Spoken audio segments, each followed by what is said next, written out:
So in boxing, the most important thing is mastering your basics. Look at the fight against Usyk. When he fought Daniel, all he did was basic shit, and that's how he beat him. He knocked him out in the 5th round. So that's what I'm gonna work on today, focusing on all the different variations of the jab and my cross. Then after that, we're gonna do some sprints and plyometrics to work on my explosive strength.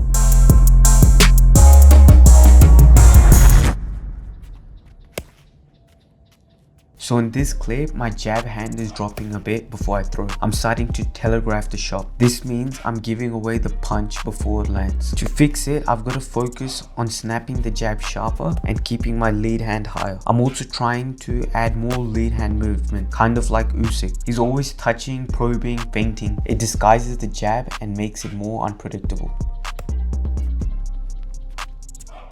With my step jab, I caught myself being lazy with the back foot. My back heel was touching the ground, which means I'm not driving through the shot properly. That step should be sharp, which will help me transferring my weight better. And I can't relax after I throw. I noticed I was throwing then relaxing. If I did that during sparring and I got counted, I would be in no position to reply. I've got to be straight back on after I throw and using my lead hand and a long guard to keep pressure and defend any counters. I feel pretty good about my body jab right now. I'm slipping my head off the center line when I throw and it feels smooth. There's not much unnecessary movement. But one thing that I picked up watching this footage is that I tend to look right at the target before I throw. That's a giveaway. So I've got to work on keeping my eyes looking up, which will help me disguise it better.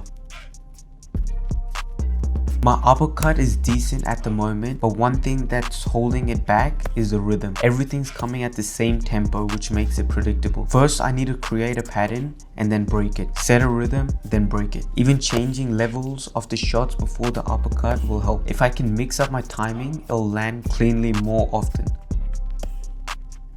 With this shot, the main issue I'm seeing is the distance. I'm throwing the cross, but I'm either too close or too far from the target, so it's not landing clean. What will help is using my lead hand more before I commit. Probing, feinting. This will help keep the opponent at distance and help me gauge my distance better. It will also help with disguising my right hand. When I do that, I land the cross cleaner and it sets up the rolls more naturally. Distance control is everything. That's my main focus right now for this combo.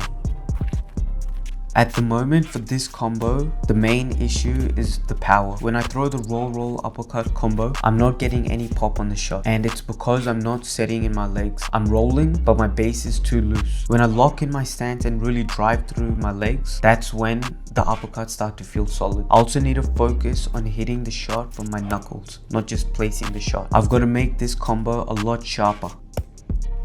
For this shot, the slip uppercut, it's pretty decent, but I'm not fully balanced. I think the issue is with the footwork. I need to slightly add or modify the step with the slip to keep my weight underneath me. If I'm off balance, I can't punch with power. Once I get the step right, this will be a really dangerous counter for me.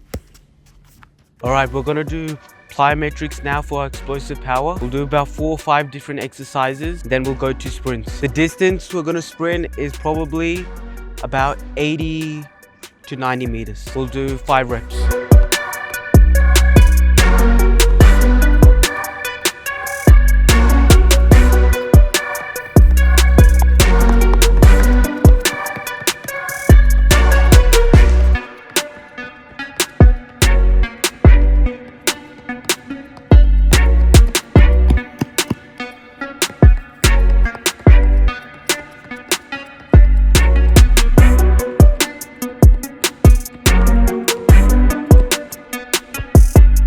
Had a pretty good workout. I'm training for my first amateur fight. I'm going to be documenting all this on my YouTube channel. Make sure that you're extremely grateful for the situation you're in, but never be satisfied. Always be pushing harder and harder every single day. Be grateful for all the facilities you've got, all the things you have, all the mates you've got, but never be satisfied. Always want to do better, always want to level up.